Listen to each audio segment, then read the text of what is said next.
Bienvenue dans l'univers de Fais voyager ton entreprise. Je suis Lucie Bouchard, moi-même entrepreneur depuis plus de 30 ans et 20 ans dans le domaine financier spécialisé avec les entrepreneurs. Maintenant consultante et formatrice en développement des compétences, avec un bagage d'accompagnement de plus de 1000 clients dans les 2 dernières décennies, Fais voyager ton entreprise, le rendez-vous des entrepreneurs qui veulent passer à un autre niveau.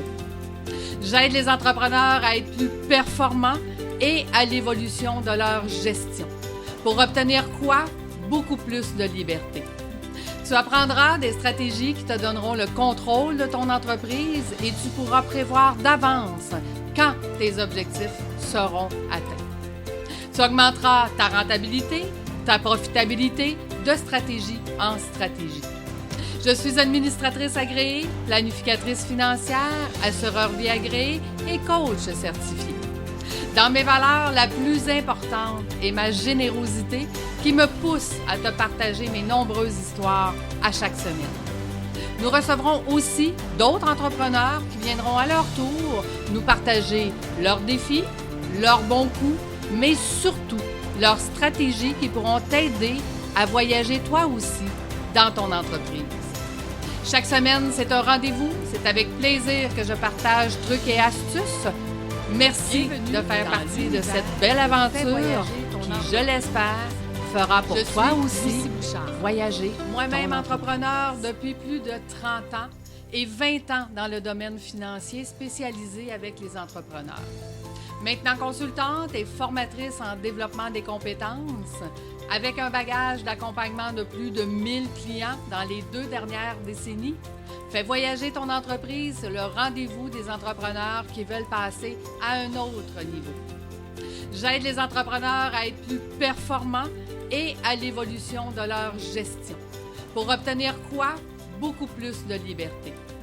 Tu apprendras des stratégies qui te donneront le contrôle de ton entreprise et tu pourras prévoir d'avance quand tes objectifs seront atteints. Tu augmenteras ta rentabilité, ta profitabilité de stratégie en stratégie. Je suis administratrice agréée, planificatrice financière, assureur vie agréée et coach certifié. Dans mes valeurs, la plus importante est ma générosité qui me pousse à te partager mes nombreuses histoires à chaque semaine. Nous recevrons aussi d'autres entrepreneurs qui viendront à leur tour nous partager leurs défis, leurs bons coups, mais surtout leurs stratégies qui pourront t'aider à voyager toi aussi dans ton entreprise. Chaque semaine, c'est un rendez-vous. C'est avec plaisir que je partage trucs et astuces. Merci de faire partie de cette belle aventure qui, je l'espère, fera pour toi aussi voyager ton entreprise. Bienvenue dans l'épisode 005. Cette semaine, je vais vous raconter l'histoire de Enzo qui est frustré, entrepreneur en construction. Il est frustré parce que l'estimé des profits sur un projet ne concorde jamais avec le projet finalisé réellement. Je vous rappelle, la semaine dernière, nous avons parlé de pourquoi devenir un administrateur de son entreprise. Donc, si votre objectif est de travailler éventuellement que 5 heures par mois, ne manquez pas ce podcast parce qu'il est pour vous. Donc, revenons à notre histoire de cette semaine. Enzo est un entrepreneur en construction. Ça fait quelques années maintenant qu'il a sa propre entreprise et il adore être entrepreneur et faire ce qu'il fait maintenant versus d'être un employé en construction. Il n'a pas peur des défis que ça apporte d'être entrepreneur. Il s'est relevé les manches, il travaille fort. Et sa conjointe, pour l'aider, est venue travailler dans les bureaux pour s'occuper du côté administratif. Vous comprendrez que sa conjointe est une femme qui est extrêmement... elle est très, très, très gênée. Donc, elle ne pensait jamais d'être obligée de parler à des clients quand elle a proposé à Enzo de venir l'aider. Mais comme vous le savez, un client qui ne réussit pas à vous rejoindre va appeler au bureau et va demander pourquoi, puis est-ce qu'on peut faire le message. Donc, elle se retrouve fréquemment à parler à des clients, mais elle est très inconfortable. Elle ne sait pas, elle a peur de dire dire ou de faire quelque chose que Enzo n'aurait pas dit ou n'aurait pas fait de la même façon. Donc, elle ne prend aucune initiative, puis elle se retrouve très inconfortable dans son poste. Donc, quand Enzo m'a rencontré, vu que ça fait plusieurs années que sa compagnie fonctionne, elle va bien, il augmente ses contrats, il augmente son chiffre d'affaires, mais il n'augmente jamais son revenu. Donc, il est frustré parce que il dit, avec l'augmentation du chiffre d'affaires, je devrais avoir un plus gros revenu. Ça veut dire que la rentabilité n'est pas là.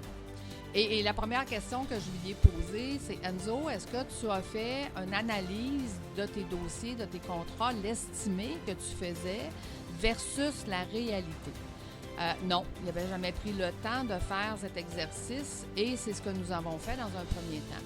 Donc, on a regardé dans ces estimés quoi devait coûter, quel est le montant que ça devait coûter dans chacune des sphères du contrat.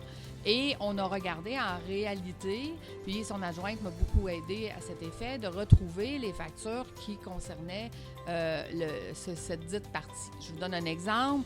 Si on avait estimé avoir besoin de X dollars de matériel électrique, exemple, bien, il faut aller trouver les factures pour les X dollars électriques pour faire une comparaison, à savoir ce que j'ai estimé et ce qu'on a payé. Est-ce que c'est réellement la même chose? Ce qui nous a permis de pouvoir trouver où étaient les fuites de la rentabilité. On était capable de comparer ce qu'il avait estimé, comparer ce que ça avait coûté réellement et d'ajuster le tir au fur et à mesure parce que maintenant, il est capable à tous les mois de faire une vérification de si on est toujours en direction du projet, en direction de nos profits et sinon, pourquoi.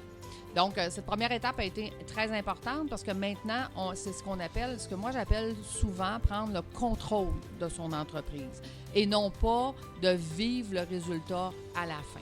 Quand je contrôle, bien, je suis capable de m'ajuster au fur et à mesure et c'est ce qui fait une grosse différence entre au bout d'un an, je me rends compte que je n'ai pas de rentabilité ou j'en ai une parce que j'améliore la façon de procéder au fur et à mesure. On s'est rendu compte que Enzo, dans ses planifications, avait eu une grosse augmentation des coûts de matériaux. On comprend que maintenant, j'enregistre en 2021, la COVID qui a été là en 2020, les compagnies de construction, les compagnies qui fournissent les produits de construction, évidemment, ils étaient dans les personnes essentielles, donc sont restés ouverts. Étant donné que les gens étaient à la maison sans travailler, bien, ils ont augmenté leur prix parce que pour eux, c'était la manne qui venait d'arriver. Pour eux, c'était grâce au COVID, on vend beaucoup plus, donc on peut vendre plus cher parce que les gens n'iront pas faire 2-3 magasins, étant donné que c'est compliqué de mettre un masque, c'est long, on fait les files d'attente, on ne veut pas se taper 3 magasins, on va en faire seulement un, puis on va tout acheter même si c'est plus cher. Donc, une des choses qu'on a fait aussi avec Enzo, c'était d'analyser quelle était sa plus grosse dépense et on est allé négocier avec le fournisseur direct au lieu d'aller dans un centre de rénovation. Donc, il a économisé des coûts sur son coût le plus cher, en fait. Donc, ça aussi, ça l'a beaucoup amélioré sa rentabilité. On a fait plein d'autres choses, mais je vais juste vous donner quelques exemples aujourd'hui pour vous montrer que quand on travaille sur la gestion du risque, bien, la gestion du risque, c'est de venir faire une évaluation justement de qu'est-ce qui est risqué de mettre un prix, puis pourquoi, et qu'est-ce qui a changé depuis que... Donc, si vous faites vos estimés sur une vieille méthode de 3 ans, il est très important pour vous de faire la gestion du risque pour venir voir qu'est-ce qui a changé, parce que ça a énormément changé depuis 3 ans. Donc, Enzo, comme je vous dis, il aime son métier, mais c'est difficile parce qu'en construction, ce qu'il faut comprendre, c'est que la majorité des clients sont habitués de payer à 120 jours ou plus. Okay? C'est comme une règle non écrite dans ce domaine qui fait que les contracteurs ils doivent supporter financièrement plusieurs mois de salaire et de matériel et de tout ça avant d'avoir même un premier paiement. Okay? On ne peut pas demander un paiement avant le contrat. On reçoit souvent l'argent 120 jours plus tard. Donc, qu'est-ce que ça fait? C'est qu'Enzo, quand il veut aller chercher du financement, c'est beaucoup plus difficile parce que les institutions financières considèrent, quand ils regardent vos ratios, que tout ce qui est dû depuis plus de 120 jours est perdu. Même si vous êtes dans un domaine où est-ce que la réalité, c'est ça, c'est que vous allez toujours être payé 120 jours et plus, mais pour la banque, eux, ils ne considèrent plus ce qui vous est dû parce que c'est passé 120 jours. Donc, on a aussi travaillé pour essayer de régler cette situation-là. On a trouvé des solutions qui ont fait que finalement, on était capable d'aller chercher du financement à la banque et qui a changé grandement la réalité d'Enzo, qui courait tout le temps après son argent puis qui avait toujours peur de vouloir engager parce qu'il voulait être capable de supporter les salaires puis que ça devenait très difficile. Donc, il faut comprendre que Enzo avait pris la décision de faire affaire avec des sous-traitants, justement, pour que lui puisse les payer à son tour 120 jours au moment que lui-même serait payé. Donc, c'est une roue qui tourne. Hein? Tout le monde, le premier paye 120 jours, fait que les autres en dessous doivent suivre le même beat. Et la question qu'il avait, c'est qu'il disait, est-ce qu'on peut analyser si c'est plus payant pour moi d'engager un employé plutôt que de faire affaire avec des sous-traitants? Donc, on a examiné encore là dans la gestion des risques quelle était la différence, qu'est-ce qu'on devait faire pour mettre dans nos objectifs et à quel moment on pourrait le faire, engager quelqu'un qui ferait que ça coûterait beaucoup moins cher à l'entreprise, mais surtout qui allait donner un bras droit à Enzo sur qui il pouvait compter, puis que ça allait lui libérer des heures. Et ces heures-là, il allait pouvoir les mettre dans des endroits plus payants, comme aller chercher de nouveaux contrats. Donc, ça a vraiment changé sa situation d'entrepreneur parce qu'il s'est retrouvé avec un homme de confiance à côté de lui, un jeune qui a beaucoup de volonté, puis qui voit que de travailler à long terme avec Enzo, bien, fort probablement qu'il pourra devenir éventuellement peut-être son associé, parce qu'Enzo est un homme, malgré le fait qu'il est en construction, souvent c'est des hommes qui sont un peu plus rudes, mais Enzo est un bon entrepreneur qui prend soin autant de ses employés, de ses clients, de sa conjointe. C'est un homme vraiment charmant. Donc, il dénote un peu par rapport à ce qui existe dans le marché de la construction ou ce qu'on s'en fait comme idée, en fait. Parce qu'ils ne sont pas tous méchants, mais ils ne sont pas tous doux non plus. Écoutez, Enzo me racontait, à un moment donné, il y a un de ses fournisseurs, justement, qui se blesse sur le chantier. Il n'a pas une grosse blessure, mais quand même, il doit aller à l'hôpital. Donc, Enzo laisse le chantier aux autres fournisseurs qui sont là et qui sont en train de travailler et s'en va à l'hôpital. Donc, vous savez qu'à l'hôpital, on sait à l'heure qu'on rentre, on ne sait pas à l'heure qu'on sort. Et au bout de la ligne, il est sorti très tard le soir, puis quand on est à l'hôpital, on n'a pas de cellulaire. Hein, on ferme notre cellulaire, puis il ne peut pas laisser son fournisseur seul, donc il ne va pas chercher ses messages ou il ne va pas voir ses messages de la journée.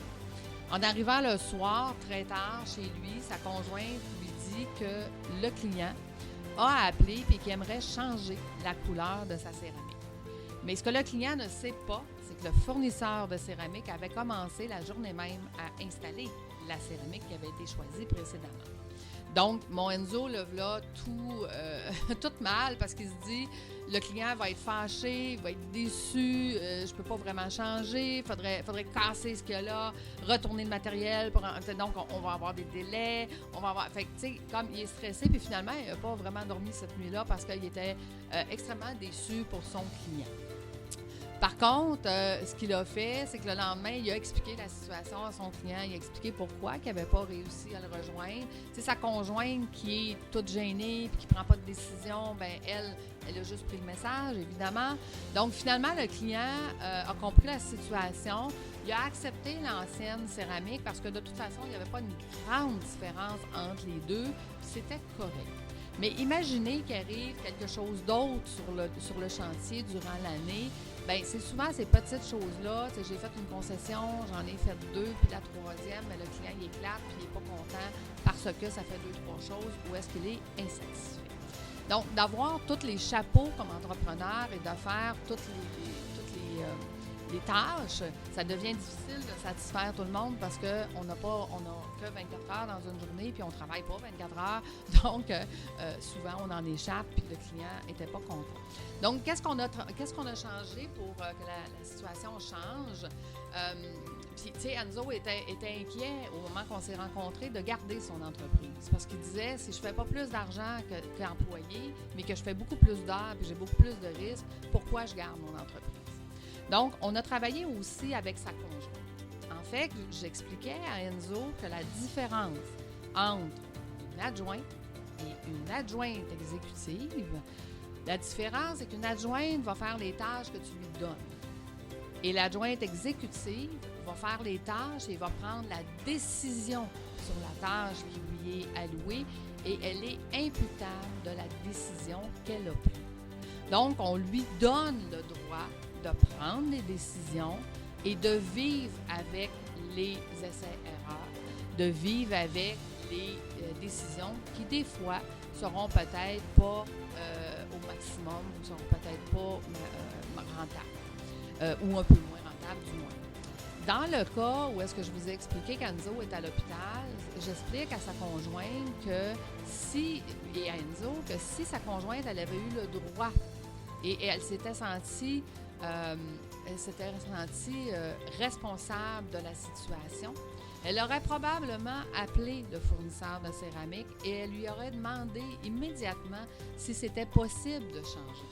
Donc, si elle l'avait fait le matin même, probablement qu'on aurait pu changer cette situation-là et peut-être que le fournisseur aurait dit « j'ai pas commencé, donc je vais faire d'autres choses le temps qu'on change cette céramique-là, puis effectivement, on va satisfaire le client ». Donc, ça a une différence quand on donne le pouvoir à quelqu'un de prendre la décision et d'être imputable de cette décision-là.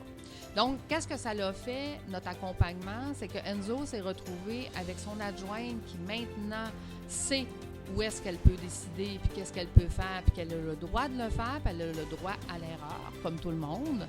Et il s'est retrouvé avec un employé qui est son bras droit et qui voit son futur avec Enzo comme un partenaire et non pas comme un employé, parce qu'Enzo va lui montrer ce qu'il sait et il va être son mentor, en fait. Puis qu'éventuellement, si la compagnie grossit, il y aura besoin de lui comme associé au lieu d'avoir besoin de lui seulement comme employé. Donc, vous voyez, on peut changer la situation de quelqu'un.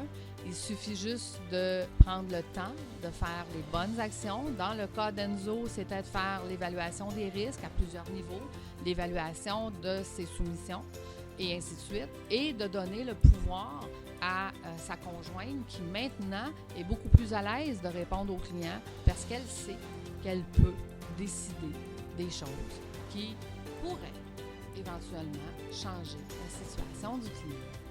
Donc voilà, fait qu'Enzo maintenant, il est confiant de garder son entreprise. Il fait de plus en plus de profits. Il est de mieux en mieux structuré. On continue à travailler ensemble pour que, d'étape en étape, on augmente cette fameuse rentabilité-là parce que ça ne s'arrête pas à l'évaluation des risques. Il y a plein d'autres choses qui peuvent être faites pour augmenter la rentabilité. Donc, c'est sur ça qu'on travaille. Puis Enzo, maintenant, il est conscient que je ne suis pas une dépense, mais bel et bien un investissement. Donc, la semaine prochaine, je vous parlerai de Isabelle, la notaire. Oui, je voulais vous faire un petit clin d'œil pour ceux qui suivent mes webinaires. Enzo est du style saumon. Je ne vous ai pas présenté encore c'est quoi l'entrepreneur de style saumon. Donc, restez à l'affût. Il y a plusieurs webinaires que je vais vous faire cette année, puis je vais vous en parler. Donc, la semaine prochaine, je vous parle d'Isabelle la notaire, qui est du style éléphant, que nous avons vu au mois de février 2021. C'était quoi un style éléphant? Entrepreneur. Et c'est un rendez-vous. Je vous dis un grand merci de faire partie de mon univers.